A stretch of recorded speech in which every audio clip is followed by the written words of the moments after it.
The Twins will only have 2 picks on day 1 of the 2018 draft, nose 20 and 59 overall, but that doesn't mean there is any lack of storylines to follow. How might the Twins navigate the draft? Considering their modest bonus pool, will they prioritize more signable college players over high-upside high schoolers? Come join in on the discussion as we gear up for the draft. Image courtesy of copyright Brad Rempel-USA TODAY Sports. The 2018 MLB Draft starts Monday night, and is available to watch on MLB Network or MLB.com starting at 5 p.m. Central Time. Day 1 includes the first 2 rounds, including the comp picks, so 78 total players will be drafted.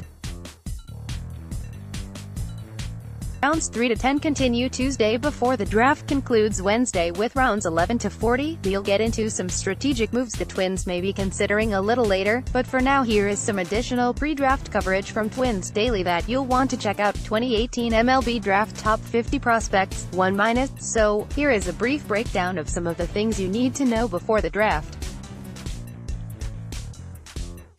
The draft itself is made up of 40 rounds with a competitive balance round and a compensation round after both the first and second rounds. With the exception of the competitive balance picks, teams are not allowed to trade their draft picks. This means that Twins, who have the 20th pick in the draft, will have the 20th pick in each subsequent round of the draft. Another wrinkle to the MLB Draft is that each team is awarded a certain amount of money, referred to as a bonus pool, that they can use to pay out to their picks in the first 10 rounds of the draft. A team's total bonus pool is based on which picks they have in the first 10 rounds, as each pick has a dollar value attached to it. Teams can spend above or below that value for each pick, but the total value spent must remain below the total allotted amount or they will be assigned a penalty. If a team fails to sign one of their picks in the first 10 rounds, they lose the money that is attached to that pick. Also, if a team signs a player after round 10 to a bonus of more than $100,000, the extra amount comes out of their bonus pool. Here is a breakdown of each pick that the Twins have in the first 10 rounds and the bonus pool money assigned to that pick. 1 Stone round, 20th overall $3,120, 2 and D round, 59th overall $1,140, 6,000 4th round, 124th overall $442, 6,005th round, 154th overall $330, 4,006th round, 184th overall $253, 7,007th round, 214th overall $198, 7,008th round, 244th overall $162, 1,009th round, $274. This is a result of the Lance Lynn signing this offseason, as he had turned down a qualifying offer from the St. Louis Cardinals before the Twins signed him. Additionally, the Twins initially had a pick in competitive balance round B, between rounds 2 and 3. However, as part of the Phil Hughes trade from a week ago, that pick was sent to the San Diego Padres. Update 1, 8:20 a.m. See, there are links to some of the mock drafts that have been recently updated and the info on who the Twins are being projected to take at No. 20, Jonathan Mayo and Jim Callis of MLB.com. 20. Twins Mayo, Shane McClanahan, LHP, South Florida. The Twins are said to be mostly looking at college arms or high school bats, so they could opt for someone like Naylor or Schnell in this spot. But we'll stick with college pitching in McClanahan, who has slid a bit because of command issues, but still has a plus fastball from the left side. Callis, Jackson Kowar, RHP, Florida. Minnesota could grab the last college pitcher from the second tier before they're all gone. The Twins could be the lone team to make California shortstop Osiris Johnson a first-rounder, and Enneberg, Larnach and Naylor also are possibilities. Baseball America, staff, 20. Twins Ethan Hankins for South Central HS, coming, ga.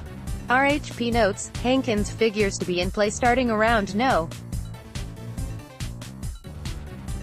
20 and shouldn't get past 30, though if it weren't for an injury this spring there would be no chance he makes it this far down the board. The Twins could be thrilled to get a pitcher with the best fastball in the prep class and advanced command of the pitch as well. Eric Longenhagen and Kylie McDaniel of Fangraphs, 20. Minnesota Twins, Bryce Turang, SS, Santiago HSCA. The Twins have been tied to all kinds of players but figure to be more value-oriented than focused on a specific demographic. Turang looked like a potential one-to-one guy a year ago, and he's in play at a number of picks before and after this one. Mike Axes of CBS Sports, 20. Minnesota Twins, of Connor Scott, Plant HS, Florida. The Twins have gone heavy on high school players in recent years and, at this point, Scott is the best prep hitter still on the board. He's a potential four-tool player. There are some questions about his long-term power potential, with the kind of high-end tools and athleticism Minnesota has been targeting in recent years. Previous mock selection, LHP Ryan Weathers, Loretto HS, Tennessee, update to 9:25 a.m. CTTHE. Twins have just the 26th largest bonus pool to work with in this year's draft. This means that they won't have a lot of flexibility when making their picks in the first few rounds. This drastically changes their draft strategy from a year ago when the Twins had the largest bonus pool to work with among all 30 teams. So, let's take a look at a couple potential draft strategies that the Twins could employ this year. The portfolio approach. The portfolio approach is a draft strategy that is based around the idea of trying to build depth from within your draft class by more evenly dispersing your bonus pool. That could mean that the Twins opt to pass on the best player available in the earlier rounds, and instead elect to draft a different player that they like whom will sign for a more economical dollar amount. This was the strategy that the Twins went with last year, and they pulled it off beautifully. For all we know, Royce Lewis may have been the highest-rated player on the Twins board going in, but he wasn't thought of that way on the national stage beforehand. This allowed the Twins to sign Lewis for a full $1 million below his slot value. Twins then saved another $450,000 when they drafted Landon Leach with the first pick in the second round. These moves allowed the Twins to turn around and sign third-round pick Blaine Inlow to a bonus of roughly $1.25 million above his slot value. Inlow was originally pegged as a first-round talent, but slipped in the draft when teams thought they would have difficulty signing him.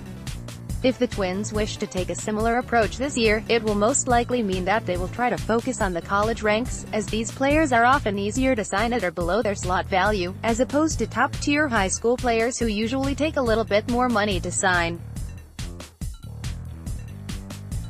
The best player available approach. Unlike the portfolio approach, the best player available approach is centered around taking the player you think is most talented with the first few picks in the draft, even if that means spending more than your slot value in order to sign him. With the surplus of high school pitching that is available in the first round of this year's draft, it's quite possible that the highest-rated player that the Twins have on their board when they make their selection at pick 20 is one of them. While it's entirely possible that the Twins could sign one of them to a bonus at or around their slot value, it will most likely take more than the $3.1 million they have in the first round to get him to pass on an opportunity to pitch in college where he could continue to build his stock.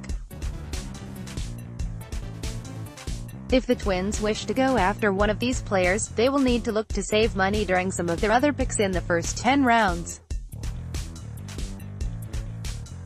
One of the more common ways that teams do this is by drafting college seniors, as they can usually be signed in a bargain. This is because they don't have the leverage of going back to college during the negotiation process. While most teams don't begin taking college seniors until their 9th and 10th round picks, the Twins could try to select a couple college seniors in rounds 5 to 7 when the savings on their bonus pool is greater. Update 3, 11:05 a.m. CT. Twins daily draft guru Jeremy Nygaard has been busy molding young minds both on and off the basketball court, so he's had to take a step back in his coverage this year. Thankfully, he found some time this morning to share some thoughts on Twitter. His prediction for the number 20 pick is Canadian prep catcher Noah Naylor. Here's the string of Jeremy's tweets below. Update 4, 12:57 p.m. CT. Perfect Game just released its most recent mock draft. Back on April 20th, they were projecting the Twins would take high school right-hander Cole Winn out of California, then on May 10th they flipped to Ole Miss lefty Ryan Rollison. Their most recent mock prior to today was on May 24th, where they had California high school shortstop Bryce Turang going to Minnesota. They've got a new pick tabbed for the Twins in their final mock posted just a few minutes ago. 20. Minnesota Twins, Jackson Kowar, RHP, Florida. Kowar is viewed as potentially having higher upside than teammate Brady Singer, but also a significantly lower floor and higher risk. This also may be a spot for SoCal Prep shortstop Bryce Turang, as well. Update 5, 2:55 p.m. CT. Baseball America just released its final mock draft, and has also now listed Kowar as the Twins' pick. 20. Twins Jackson Kowar. Florida. RHP notes, the Twins could go with Gilbert if he gets here, but Kowar fits as well. They presumably also look long and hard before letting Mississippi left-hander Ryan Rollison get past them, and there are still a number of high-upside prep arms Minnesota could target in this spot. Corey Englehart, Dance with Disco Dan, Broker and one other like this.